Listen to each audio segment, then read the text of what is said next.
Hey, hey, je suis Clark Fonzie Kent, en direct de ma petite chambre euh, de la grange à Smallville. Et juste pour vous dire une petite chose, que ce soit clair entre nous, mes petits généraux, plus ricains que moi, tu meurs.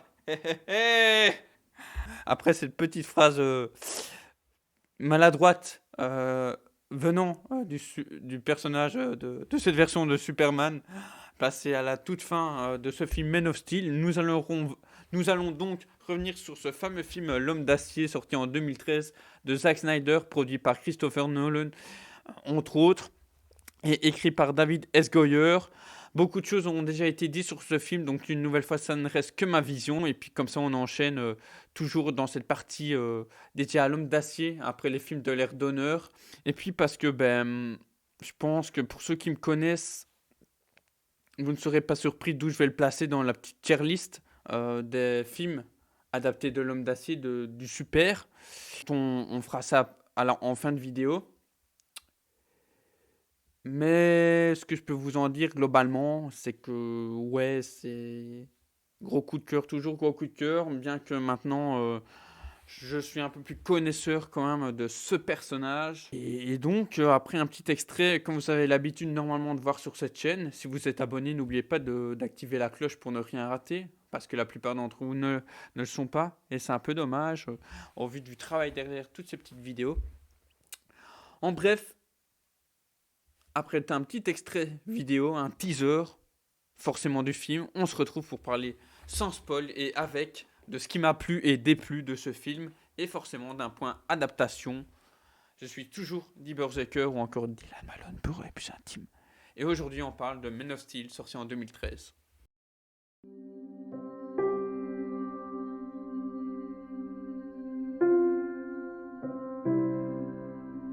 Goodbye, my son. Our hopes and dreams travel with you. He'll be an outcast. They'll kill him. How? He'll be a god to them. What if a child dreamed of becoming something other than what society had intended? What if a child aspired to something greater? Voilà ce que je peux vous en dire sans spoilers. Comme vous l'avez compris il y a quelques instants, c'est toujours un de mes gros coups de cœur, un de mes films préférés par tout ce qui est mis en place dans la globalité de son film, dans la plupart de son film, même côté adaptation. Et pour ce qui est des petits points dérangeants, je reviendrai par la suite véritablement en détail. Donc en spoilers, parce que c'est compliqué de développer tout ça, notamment les maladresses de John Kent. Je dirais surtout une dans sa manière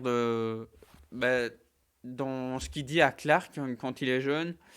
Il y a le fait aussi que je suis toujours partagé sur la mort, mais j'ai trouvé ce qui je trouve est un argument pour défendre ce point ici, et je vous le dirai par la suite.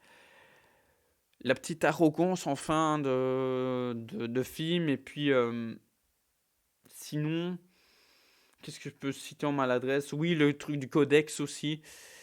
Voilà, ce qui fait que ça le rend un peu plus. C'est pas vraiment du gros spoil qui le rend, je crois, même Afro le disait à l'époque, Afro Geek.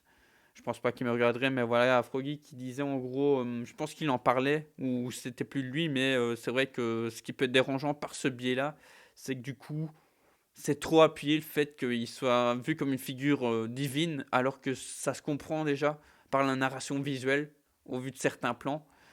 Et là aussi, en parlant de certains plans, la plupart des plans quand ils volent, je comprends le point de vue, je comprends l'initiative, je comprends la petite vision artistique, ce qu'ils ont essayé de faire, mais c'est pas non plus des plus jolis, quoi. Surtout les plans de face, quand ils essayent de sourire avec la force du vent, tout ça. Ouais, ouais, ouais. Et ils ont des moyens, hein, ça se voit, donc voilà. Et oui, Lois Lane n'est pas rousse, etc. Niveau du lore Superman, c'est pas trop ça.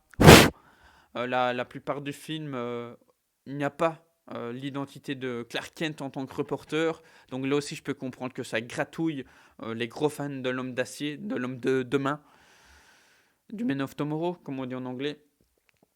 Ce qui me dérangerait, comme je pourrais le dire dans quelques années, à mon avis, quand j'en connaîtrai un peu plus du perso, et même là, en ayant quelques connaissances, en fait, ça me gratte moins que peut-être des fans dont vous faites partie, bien que j'ai des lectures, parce qu'en fait, l'histoire, de bout en bout, est tellement cohérente, fait tellement sens, me touche toujours autant que je réussis à m'en passer, en fait. Voilà, que je réussis à m'en passer. Et que quand ça arrive à léger spoil à la fin du film, ça m'en déçoit pas. Ça, je trouve ça cohérent, logique. Mais je comprends que ça puisse déranger. Voilà, sans spoil, sans plus, c'est compliqué. Hein, parce qu'une nouvelle fois, comme je l'ai dit tout à l'heure, tout a déjà été dit. Évidemment, ça dépend des points de vue de chacun, mais tout a déjà été dit. Avec Porty Spoilers, ça va être un peu décousu, je pense. Enfin, je vais essayer de vous faire comme un par rapport, parce que là, je sors vraiment Enfin, ça fait quelques heures, j'ai revu le film en après-midi.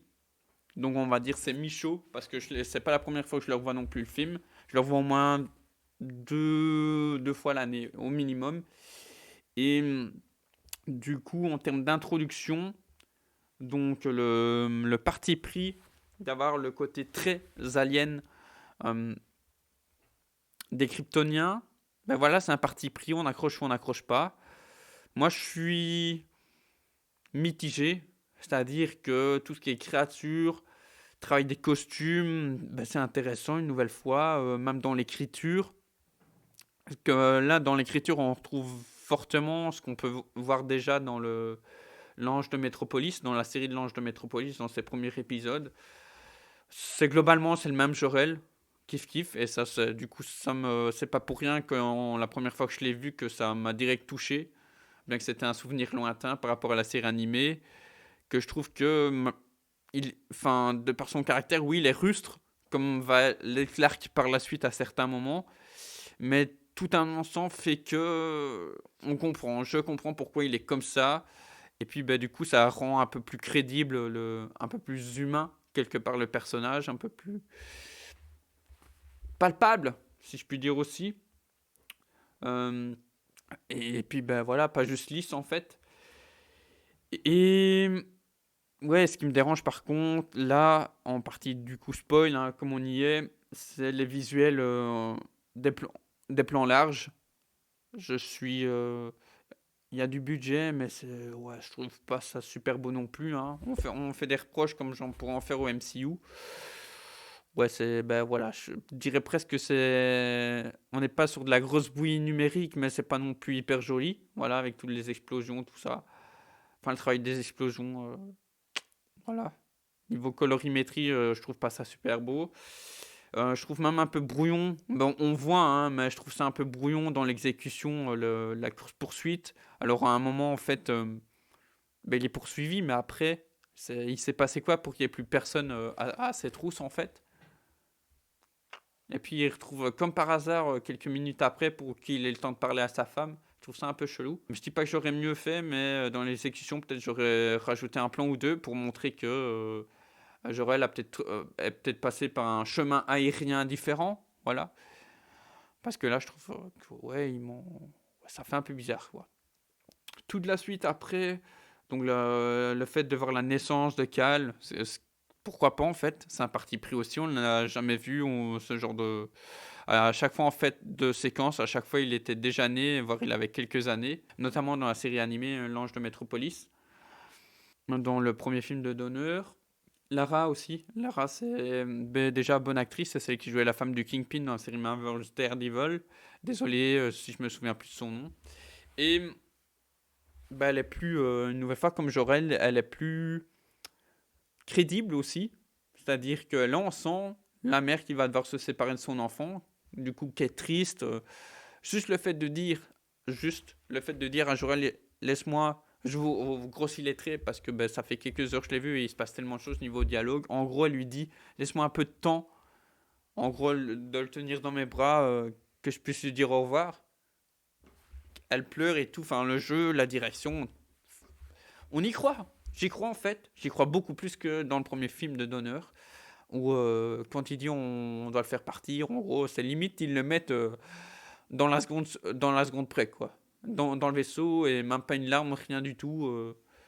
Ok, alors c'est censé être leur fils, le dernier espoir de Krypton, d'accord. Donc ça, tout ça s'améliorait ici. Alors évidemment, comme c'est du Snyder, on a un petit moment action quand Zod arrive. C'est un poil long. Pour moi, c'est un poil long. Voilà, j'aurais écourté un peu ça. Je trouve que c'était pas non plus le truc le plus intéressant à faire. Bien que ben, c'est Snyder, il aime bien tout ce qui est combat, le travail du corps, etc. Que ce soit physique. Puis ben oui, Russell Crowe, Michael Shannon, tu les fais signer pour un film, je comprends qu'il faut leur en donner un petit peu quand même, au vu de leur chèque. Tuer aussi, c'est un truc que je ferai dans ma version, dans ma réadaptation de ma fiction Superman, donc premier volet de mon DCU, dont je vous parlerai la semaine prochaine. Mais évidemment, je le placerai autrement, voilà. Et que dire dans cette intro Dans l'intro, sinon, ouais, je pense que, à part ça, je n'ai rien de plus à vous dire. Ça me semble assez un bon point de départ pour lancer ce film. Le petit truc que je disais déjà il y a quelques instants, c'est au niveau du codex. Donc au niveau du codex, on l'apprend par la suite dans le film qu'en fait c'est pas dans la clé de Kryptonite, mais en Clark. Et ça, c'est vrai que, bah, comme je l'ai dit il y a quelques instants en partie no spoil, ouais, je comprends en fait parce que du côté twist, c'est-à-dire qu'au départ, mais on se dit c'est la clé en fait, et ça aurait peut-être limite été trop évident, mais de l'autre, le mettre en Clark, ça fait du coup, bah, ça le place vraiment en être trop divin, et de plus, c'est qu'il ne, dans mes souvenirs de cette journée, il ne me semble pas qu'il le sait, qu'il l'apprenne en plus, et ça, je trouve ça dommage. Je trouve ça dommage parce que pour moi, je trouve qu'il aurait dû l'apprendre, et du coup, ça aurait créer quelque chose en lui, de se dire que je comprends davantage pourquoi Zod fait ça, que là, il n'y a pas ce... C'est encore... Zod est pas manichéen par les échanges qu'il y a eu avec Jor-El au début. On comprend qu'il y a eu un passif, qu'il était un bon petit militaire, qu'il est devenu ben, un tyran. Mais je trouve justement que ça aurait ajouté davantage de nuances dans le perso de Shannon, dans sa version de Zod et dans l'échange avec Clark en fait. Voilà, je sais pas si j'ai été clair. Bref, au niveau du codex, si le personnage le sait, je trouve que c'est du coup arrogant et que le côté héritage kryptonien là est beaucoup trop pris au mot. Et enfin, comment je veux dire au mot il est pris au mot, mais vulgairement quoi. En gros, l'héritage est Kal-El parce qu'il a tout, les kryptoniens, tous les ceux qui étaient censés vivre comme lui, en lui en fait, littéralement. Voilà, ça c'est quand même vision artistique ou pas, je trouve que c'est pas très futé de le faire comme ça. Mais voilà, une nouvelle fois, je me souviens pas s'il est au courant, parce que s'il est pas au courant, mais du coup, bah, c'est dommage de l'avoir mis dans le film en fait, et de pas en parler plus que ça, de pas plus en traiter de ça. Donc ouais, grosse source d'inspiration quelque part, du coup, en parlant d'héritage kryptonien, d'un petit comics dont je viens de parler sur la chaîne, Birthright, les origines.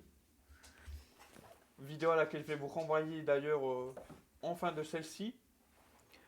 D'ailleurs, en parlant de Birthright, ben, ça fait écho aussi à... Même si Zod a été traité aussi dans les films, hein, dans Superman 2, de Richard Lester. Il a ce même rapport que Vanguard, que le général Vanguard, dans Birthright, comment il utilise les médias, etc. Il y a la même approche, cette même approche quand il attaque Metropolis. Quand je dis l'approche, c'est plutôt dans... Il n'y a pas le truc de la terraformation, enfin, par Zod, bien que c'est dans justement dans ce qu'on voit quand Jor-El explique à Clark, en fait, c'est tiré de ce comics. Après, voilà, c'est une vision, on aime ou on n'aime pas. Moi, je trouve ça crédibilise une nouvelle fois un peu plus, enrichit euh, les Kryptoniens dans la mythologie de Superman, ce qui est intéressant en fait. Ça n'a jamais été plus fait que ça, il me semble. Bien que petit à petit, par rapport à ce que j'ai lu de l'anthologie sur Superman, ils apportaient de plus en plus des éléments. Et Bill Finger fut un des premiers à rassembler la plupart des idées du Golden Age. Donc voilà, Bill Finger, hein, voilà un petit nom quand même dans le monde du comics. Le Lex Luthor, on en reparlera finalement dans BVS. Voilà, je sais que j'en avais parlé dans la vidéo précédente, Birthright, mais c'est dans BVS qu'il intervient, évidemment, et qui vient aussi de ce comics. Dans la continuité, je trouve que l'intro, voilà, en revenant à nos moutons, l'introduction donc qu'on a été faite sur Krypton, donc le truc du vaisseau aussi, la forme du vaisseau, les plans exactement tirés de Birthright une nouvelle fois. Pas dérangeant, surtout sur la lecture, donc j'enchaîne vraiment les deux un à la suite quasiment. Et du coup, ce que j'ai apprécié dans cette grâce au storyboard, dans la narration visuelle, c'est de passer du vaisseau qui arrive, du coup qui passe la ferme. On n'a pas besoin de le voir se cracher, on sait qu'il va se cracher et puis boum, on est sur le bateau. Donc, en termes de narration visuelle, voilà, on reste dans un mouvement. On n'est pas perdu, c'est pas brut. Par contre, je peux comprendre que ça puisse déranger par la suite, en fait, en termes de narration, de point de vue qui a été pris pour le storyboard. C'est-à-dire qu'ici, on n'est pas dans une origin story normale et, et qu'une nouvelle fois, en fait, on ne s'attarde pas sur l'apprentissage de Clark avec ses pouvoirs, bien qu'il le traite vaguement par la suite du récit. Quand Jor-El lui dit tu vas devoir apprendre à pousser tes limites, etc. Voilà, c'est une vision, mais je reste partagé parce que je peux comprendre que ça justement divise. Moi, par exemple, j'ai pris le pli dans ma fiction Superman, comme je vais et dans ma nouvelle version de celle-là, prendre le point de vue de je vais faire 3 flash forward. Donc flash forward, c'est des petits moments où on a l'impression d'être dans le présent, mais qui se déroulent un peu vite. Puis on passe à un autre. Voilà, c'est un enchaînement de situations à diverses époques de vie. Je vais dire ça comme ça. Donc moi je vais en faire un quand il est enfant, un quand il est ado et un en fin d'adolescence. Et on va s'attarder un petit peu pour amorcer l'histoire. Pour justement montrer, ils ont un peu fait ici ça comme ça. Enfin, ils ont amené ce genre de flash. Donc ici en flashback, pendant le récit, ce qui n'était pas inintéressant. Hein, c'est une des premières versions qui fait cela comme ça. Et par exemple, c'est cool de voir Clark à, je sais pas moi, il va avoir 10, 12 ans. Et un des premiers trucs qui se passe quand il est en classe, par exemple, c'est il découvre, il y a le rayon X qui se développe. What the fuck? La manière que c'est filmé, c'est vrai que ça peut foutre les jetons, quoi. L'arrivée, tant qu'on est dans l'intro, et on reviendra à l'intro avec Loïs par la suite, mais tant qu'on est dans ce passage-là avec Martha, John Lane, magnifique. Moi, c'est la première, je peux pas connaître tous les acteurs, c'est la première fois que je la voyais. Magnifique, et ouais, pour moi, ça fait sens que ce soit Martha, voilà, Martha Kent. Le jeune acteur aussi qui joue Clark, je vais dire Bruce qui joue Clark pas mal, les autres enfants, prof aussi. Je vois le cadrage aussi, j'ai rien à redire.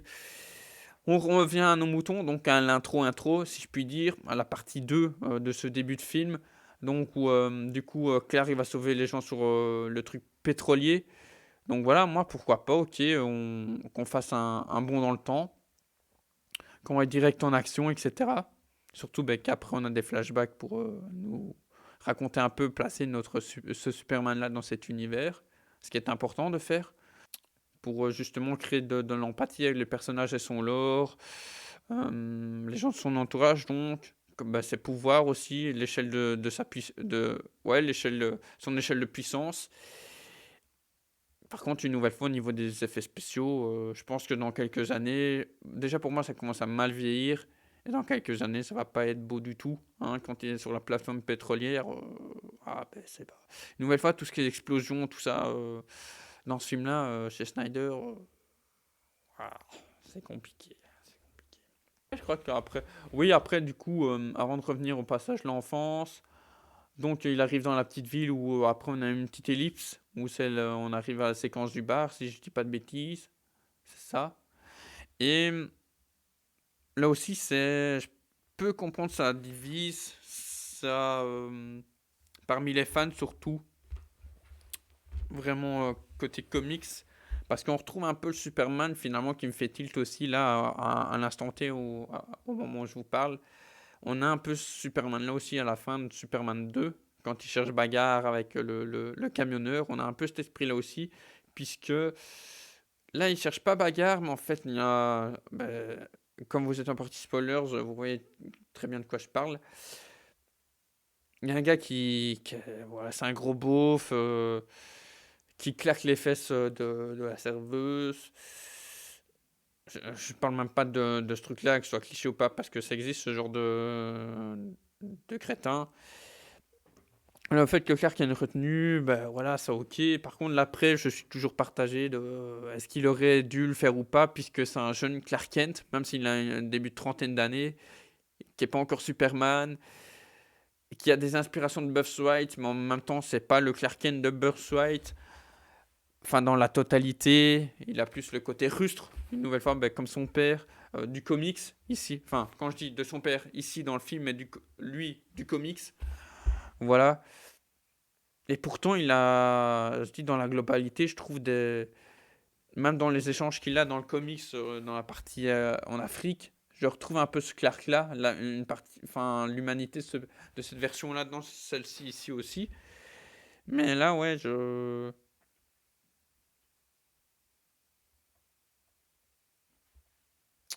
ouais, ça me dérange pas. C'est compliqué à dire. Est-ce que Superman aurait enfin, est-ce que Clark Kent aurait dû faire ça ou pas en fait? Le gars a fait un truc déplacé quand même, donc moi, ouais, enfin, question vision, j'aurais fait pareil en fait. Dire ouais, ça doit être Superman, il doit inspirer l'espoir dans la globalité, mais là, c'est vrai que normalement Superman n'est pas censé punir les gens. Compliqué.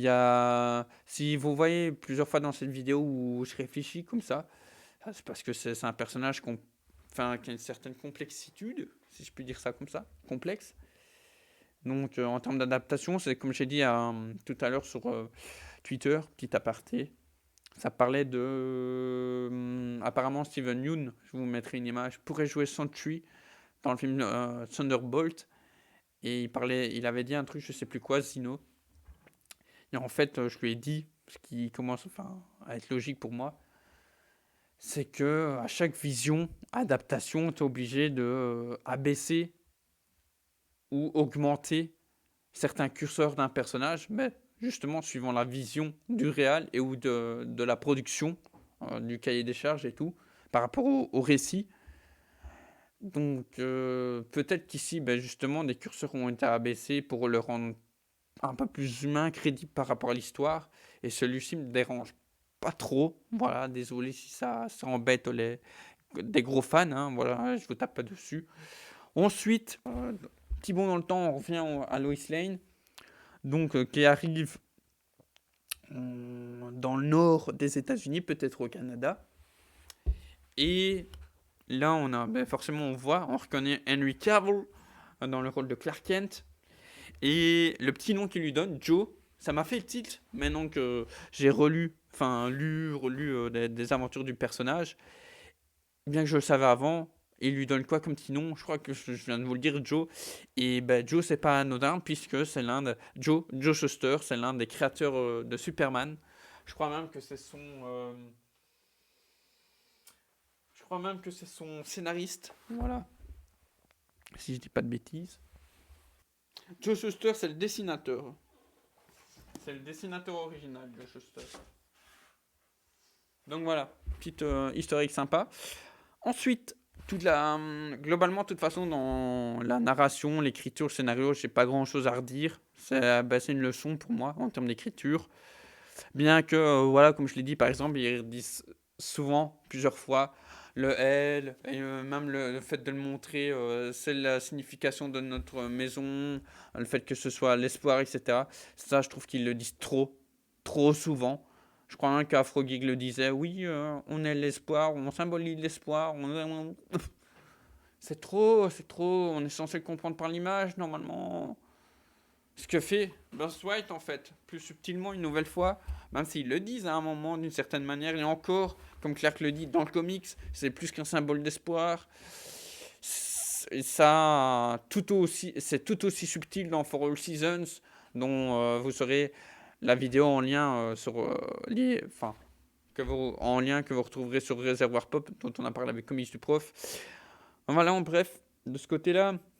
Euh, et je retrouve vraiment, en plus de. C'est pas pour rien que je vous parle de ces deux comics, parce que je retrouve vraiment des aspects de ces deux là dans ce film. Justement, je fais un bond dans le temps. Quand il a cet échange avec le prêtre, ben ça, peut-être ça a été fait dans d'autres comics, mais moi ça me rappelle fortement du coup ce que j'ai lu dans For All Seasons.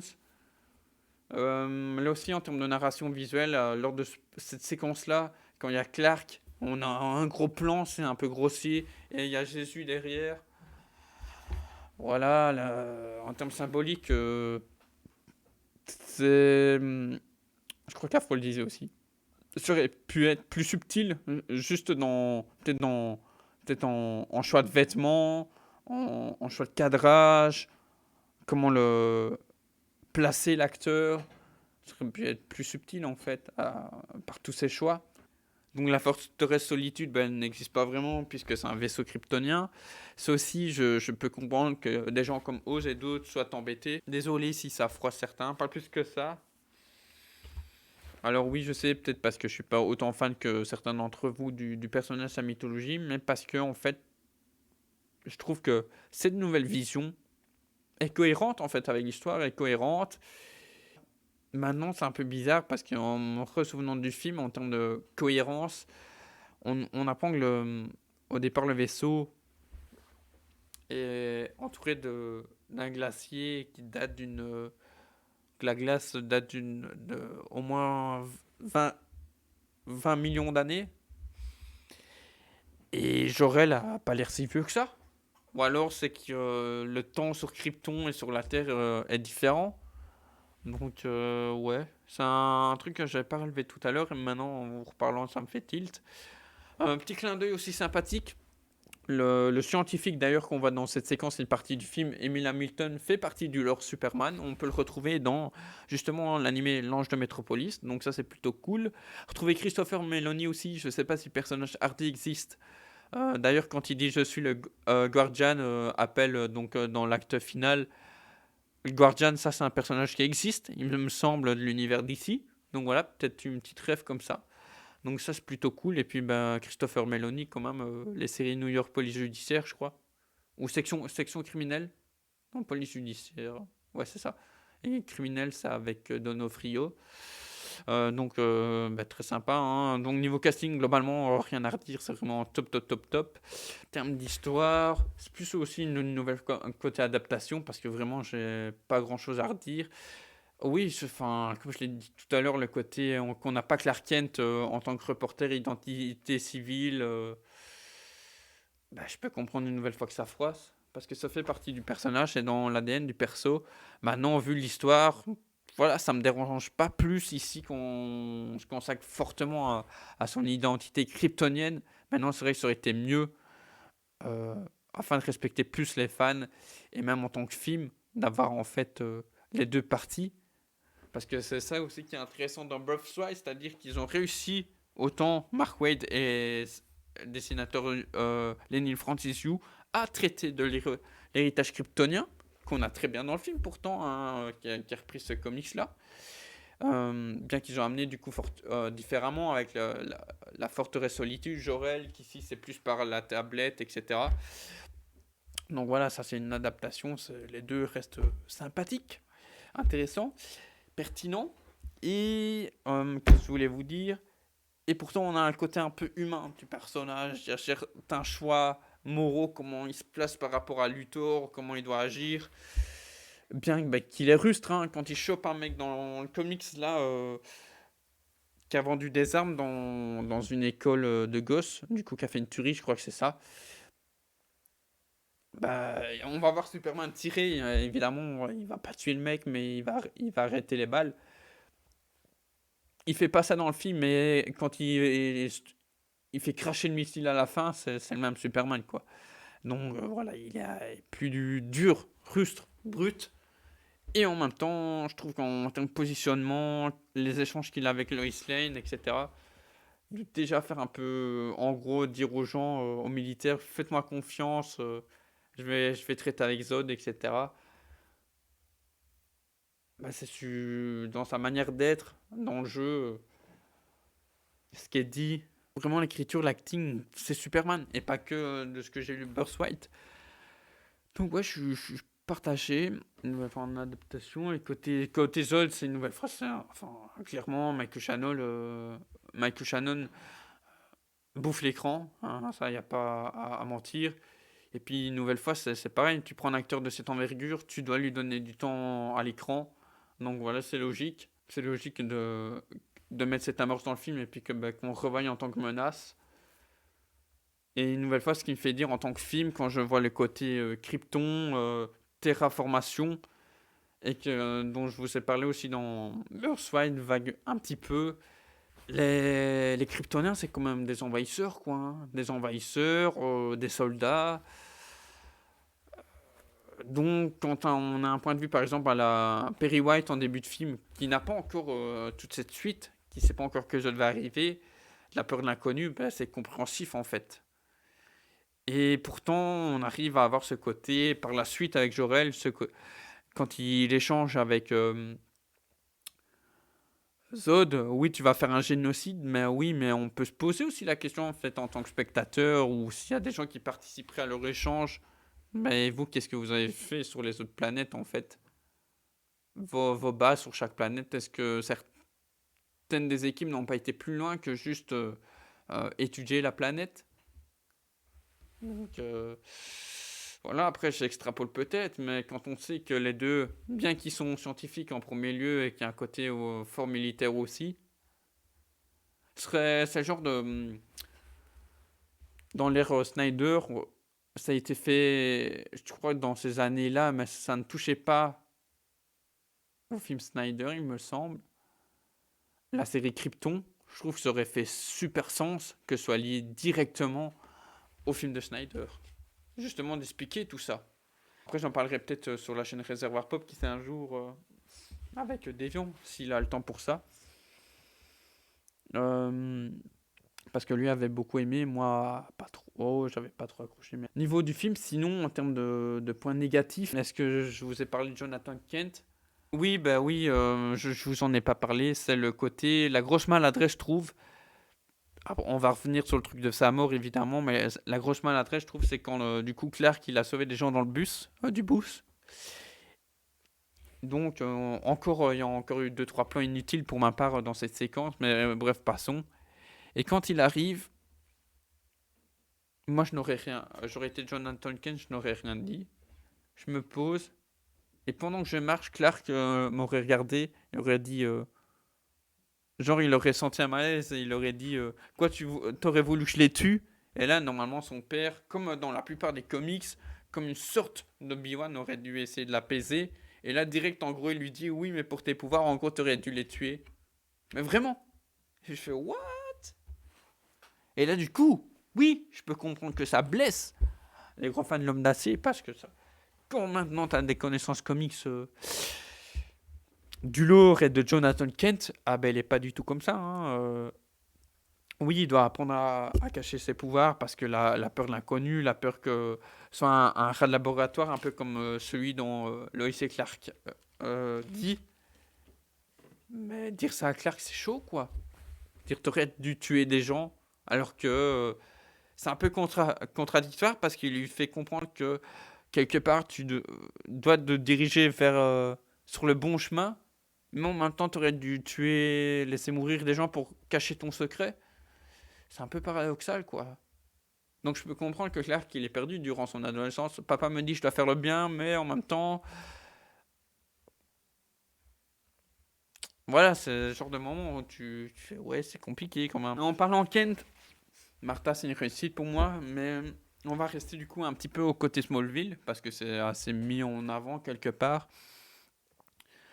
Lana Lang, voilà, elle est là en caméo, hein, ok, pourquoi pas. Enfin, pourquoi pas, ben non en fait. Hein, ok, Lois Lane est mise en avant, mais Lana, là, c'est vraiment... elle a 2 minutes à tout casser. Ok. Alors, pour ceux qui ne savent pas, Lana, c'est quand même la première relation amoureuse de Clark. Ils auraient pu, par exemple, l'amener déjà dans le moment où il est enfant. De voir qu'elle essaye déjà, genre qu'elle est intéressée, curieuse de lui. Et puis que dans le moment du bus, qu'ils sont peut-être ensemble, etc. Mais qu'elle connaît peut-être son secret. Voilà, la part des petits trucs comme ça à amener à respecter un peu plus le lore. Petros, du coup, il a le rôle un peu de Brad. Pour ceux qui ne savent pas, Bradley Wilson, il me semble, dans les comics. Et aussi bien ce qui a été retranscrit dans la série Smallville. C'est justement ce mec qui bully les autres, l'agresseur. Là, ils font ça avec Petros. Bon, ok, pourquoi pas. Moi, j'aurais pas fait. Ouais, j'aurais été un peu plus respectueux. J'aurais mis Brad en fait pour faire ça.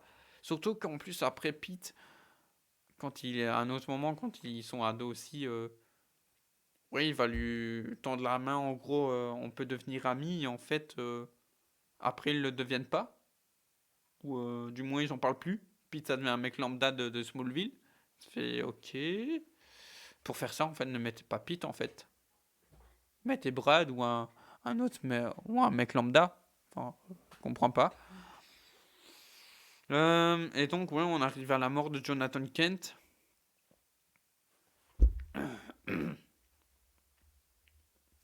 Tant qu'on est dans la partie Smallville. Et la mort de Jonathan, en fait, même si je peux comprendre une nouvelle fois que oui, c'est Superman, enfin, ça, bah déjà, c'est pas Superman, il va devenir Superman.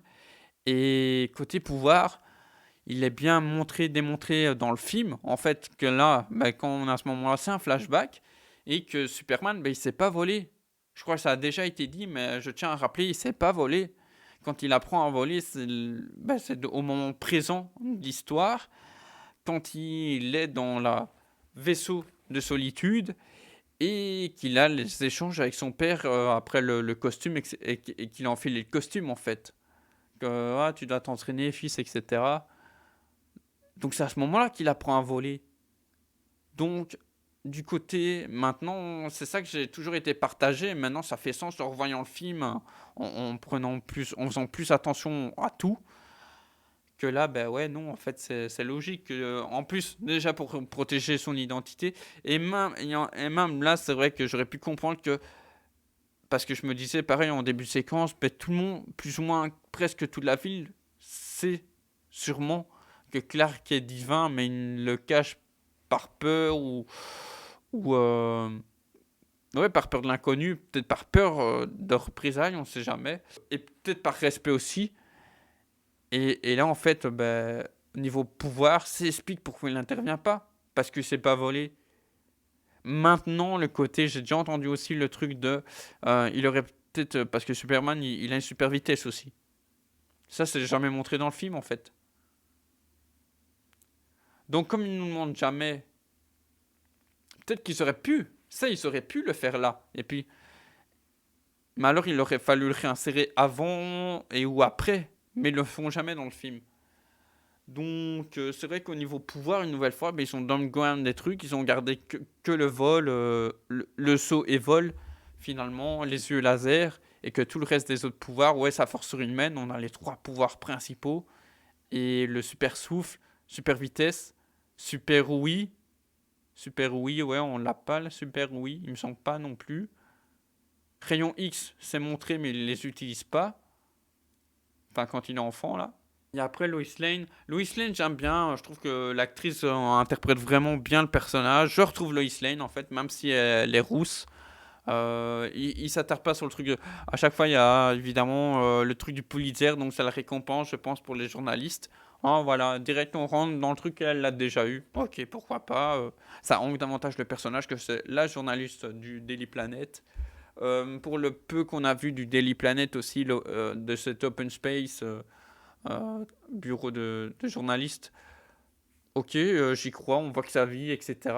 Perry, je trouve pour moi que ça reste encore le Perry de ce que j'ai lu et vu dans d'autres versions.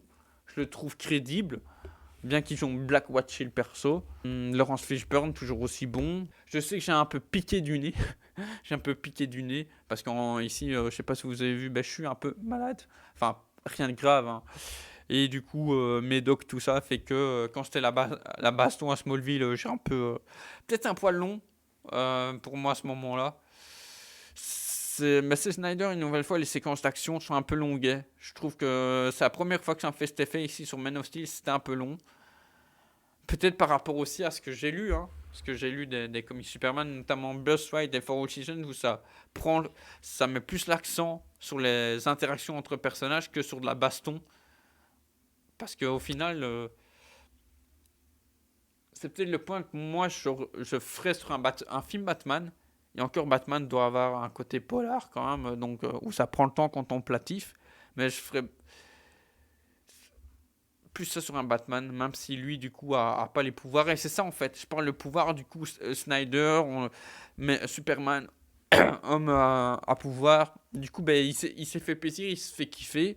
On a clairement, même s'il y a des choix de cadrage un peu douteux, enfin pour moi, hein, dont je suis pas fan, dans la manière globale de mettre en scène, surtout avec Zod quand ils se battent dans Metropolis, c'est fluide. Et enfin, clairement, on l'a dit plusieurs fois hein, avec d'autres, sur d'autres chaînes, etc. C'est clairement de l'inspiration Dragon Ballesque. Ça, c'est gothesque. Voilà, c'est très cool. Donc la preuve par ces prises de vue. Et voilà, on sent les impacts quand ils se mettent des patates sur la gueule. Enfin, il y a de l'impact en fait. Hein, ça se bastonne bien, dur, sec. C'est rustre. Ce qui est un peu bizarre aussi, c'est le. Donc là, on peut déjà passer à l'acte final. C'est quand du coup, il y a eu la destruction à Metropolis. Et bien que oui, ça reste les personnages principaux. Hein, donc Lane, Kent, Perry White, Lombard. Donc jouer un autre gars qui a l'habitude de passer sa tête dans quelques séries que j'aime bien aussi et qui sera dans la série sur le Penguin. On a l'impression en fait d'avoir filmé que ces personnages-là à ce moment-là, que tous les autres de Metropolis sont morts. Voilà, ça peut paraître bête, mais ce genre de plan me fait dire, il n'y a que en fait qui ont survécu. Et là aussi, il y a plus de foutaise lors du Daily Planet dans BVS, mais là aussi en fait, un truc maintenant que je peux comprendre davantage aussi avec les fans de Superman. Donc là, on a Perry White. Pourquoi pas créer des personnages? Sauf qu'après, on a Jimmy Olsen dans BVS. Pourquoi pas au lieu d'avoir mis Jenny, avoir mis un jeune photographe? Et moi, je l'aurais mis déjà avec Lois Lane, en fait. Quand elle va avec son appareil photo, etc. Même si c'est une femme d'action qui va sur le terrain. Mais tu lui mets le petit jeune qui commence, limite qu'elle a depuis quelques temps, à faire les photos. Et ça aurait donné des interactions déjà intéressantes et tout. Et puis, plus de vies à sauver déjà pour Superman. Et que dire, déjà un petit respect pour le lore en plus aurait été. Et pour Lombard, ben voilà, on aurait remplacé peut-être par Kate Grant en fait. Elle aurait pu donner une nouvelle fois des interactions sympas. Genre un peu comme dans Lois et Clark, les échanges Kat avec Perry. Et oui, et comme on est dans l'acte final, autant parler de ça. Voilà, ces derniers trucs chocs du film. Superman qui tue. Ah ben j'en suis toujours à me dire, voilà, c'est tout frais dans ma tête, au vu de ce qu'il fait, on voit bien qu'il y a une famille qui est en danger. Zod, qui a sa vision laser, qui est prêt à la tuer, vraiment il a même pas 100 mètres. Superman derrière qui essaye de maintenir. Une nouvelle fois, encore avant de faire la vidéo ici, j'étais occupé à me dire, peut-être qu'il fasse un truc mais je m'y connais pas dans les mouvements, traitement du corps. Pour qu'il le canalise et du coup le fasse tomber qu'il fasse tomber dans les vapes, mais là au vu de ce qu'il fait, t'es obligé de le tuer en fait, t'es obligé de tuer Zod. Et une nouvelle fois, le truc avec Zod, c'est que, on repense aussi à ça, comme il y a quelques instants, c'est Zod, c'est un peu comme j'ai entendu parler de Wonder Woman aussi, justement en voyant l'émission qu'on a faite sur Reservoir Pop Wonder Woman avec du comics de la Tour de Babel. C'est là où Wonder Woman, Batman avait prévu un plan pour l'arrêter, il faut qu'elle combatte jusqu'à l'épuisement. Mais Zod, en fait, c'est pareil, c'est un militaire, c'est un mec surentraîné, il a fond là-dedans. Putain, en fait, pouvais pas faire autrement que le buter, en fait. Dites-moi si vous avez une autre solution dans l'espace commentaire si vous me regardez en tour. Je suis prêt à écouter et en débattre. Mais là, moi, ça me semble crédible. Et en plus, après, on voit quoi? C'est pas comme si Superman l'avait tué. Hop, hop, hop, je mets ma cape, je repars.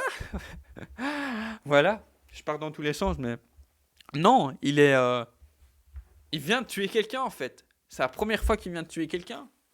Et ça, c'est un point positif du peu qu'on a vu de Jonathan Kent, qui lui a appris, quoi. Qu'importe le chemin que tu prendras, que ce soit bon ou mauvais, tu seras quelqu'un qui va avoir un impact sur la société. Donc voilà. Et puis forcément, à la fin, comme je le disais tout à l'heure, quand Martha lui dit comment tu vas faire, là aussi, hein, en question de vision, pourquoi pas d'amener ça comme ça.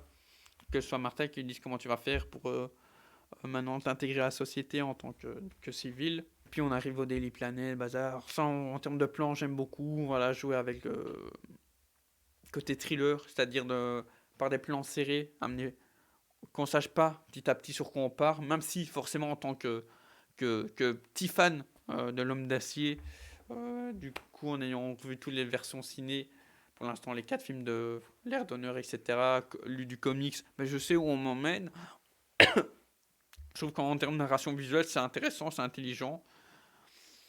Et du coup, forcément, on arrive au Daily Planet. Par contre, du coup, le truc, c'est que Lois Lane sait qui c'est, quoi. Donc voilà, ça c'est... du coup, ouais, c'est un parti pris. C'est un parti pris et... Why not? Ok. Qu'on s'éternise pas là-dessus. Un point que je n'ai pas parlé, je crois que c'est Ludwig Göransson, si je dis pas de bêtises. Hans Zimmer. Le thème, ça c'est... Moi qui ai du mal avec la musique, comment je vais dire la musique? J'ai pas l'oreille absolue, on va dire ça. C'est-à-dire que il y a beaucoup de moments, moi même dans les fictions que je fais, où j'en mets pas. Parce que je trouve que beaucoup de séquences n'ont pas besoin. Là, dans ce film, c'est du pur bonheur, quoi. Ça c'est quasiment dans toute l'ère Snyder, niveau d'ici, c'est une grosse qualité, une plus-value. Il y a vraiment ce crescendo, cette montée en puissance, et ce qui retranscrit très bien le personnage. Vraiment, c'est magnifique, quoi, en fait. Très... je sais pas... Du génie. Tu comprends rien que par le thème musical que ça parle de Superman, quoi. Le costume, ça a été souvent cité aussi. C'est vrai que j'aurais aimé un costume un peu plus pétant, parce que du coup, comme l'imagerie de Snyder est un peu plus terne, ça aurait été un... Surtout qu'il est censé représenter l'espace, et au lieu de le dire 40 fois dans le film, voilà, dans un costume qui ressort, faire des beaux plans sur le S, le blason des L, ça aurait été plus impactant, et puis retenant, piquant à l'œil, percutant. Et sinon, on va voir s'il y a d'autres points que j'ai oubliés.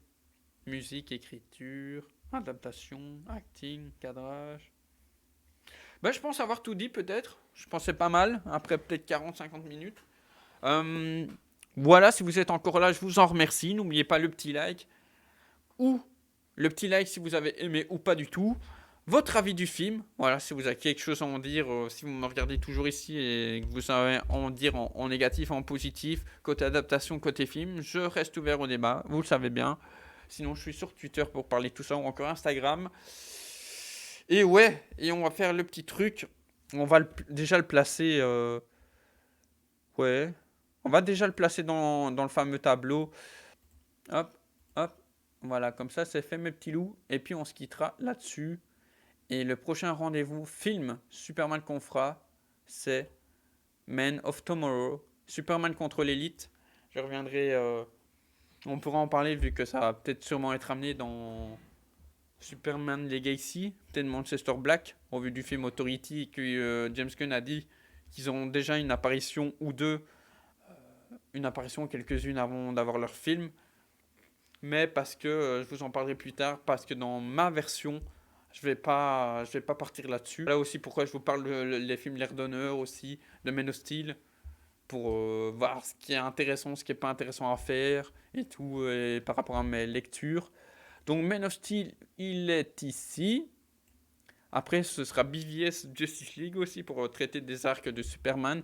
Donc on va faire... de toute façon, la semaine prochaine, en termes de news film, on va traiter de BVS ou Man of Tomorrow. Et puis Man of Tomorrow ou Justice League sera les 3 prochains films. Donc là, je leur rajouterai un Man of Tomorrow où on partira sur une autre tier list. Donc là, pas vu, Superman and the Mole Men, les What the Fuck, Superman 3, Superman 4. Si vous voulez tout savoir sur ma vision en quelques mots de ces films, je vous renvoie aussi dans la description à mon bilan, un premier bilan de Superman. Voilà, mais il y a des vidéos qui ont été faites sur Superman 1 et 2 avec partie sans spoilers. En une vidéo et partie avec spoilers aussi. Voilà, et comme je dis, 2 vidéos pour Superman 1, 2 vidéos pour Superman 2. Si vous êtes curieux de ces films, Returns en a directement parlé dans la Superman bilan. Voilà, parce que moi Voilà, compliqué. J'accroche plus. Ce film me paraît insipide aujourd'hui. Aussi bien en termes d'adaptation, parce qu'en plus, en termes d'adaptation, ce film est sorti en 2003 ou 6, et le personnage, il existe depuis 38. Et c'était ringard à l'époque à laquelle ça sortait, quoi. Voilà, désolé si je suis blessant, mais quand il y a plus de 70 ans d'histoire et que t'en fais rien, c'est un peu dommage. Donc là, on pourrait se dire plus ou moins 70 ans d'histoire, ils en font presque rien. Quelque part, oui et non, puisqu'ils ont pioché dans un truc assez récent, Birthright, qui est sorti en 2011, si je dis pas de bêtises. Je vérifie quand même. Donc nous, c'est sous le nom Les Origines. Mais à la fin, qu'est-ce qu'ils nous disent ? 2003, 2004 et 2008. Donc 2003, 2004, ça doit être pour... Non, Secret Files. Sûrement 2008 et 2013 par Urban. Donc voilà, assez récent quelque part, même si ça date déjà de au moins 10 ans. Sorti en 2013, t'as même un Man of Steel, comme par hasard. Du coup, Man of Steel, où est-ce qu'on le met ? Pas vu ? Là on l'a vu. What the fuck ? Je pense que non. Bon ou Gold ? Donc Gold, position or, masterpiece, masterclass, appelez ça comme vous voulez. Suspense. Bien que je pense que vous connaissez déjà la réponse. Hop, ça part dans Gold. Et à savoir du coup, Easy. C'est dans mes 25 films préférés all time. Facile.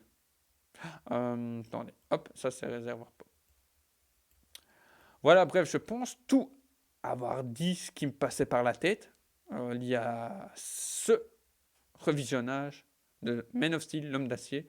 D'ailleurs, pour anecdote, comme le run de John Byrne, et ça n'en a quasiment rien à voir, voilà, de ce que j'ai feuilleté, je vous le dis honnêtement, j'ai feuilleté ça en ligne, en démat, et ouais, ça ne reprend pas grand-chose, à part qu'il est un peu rustre. Il semble pas.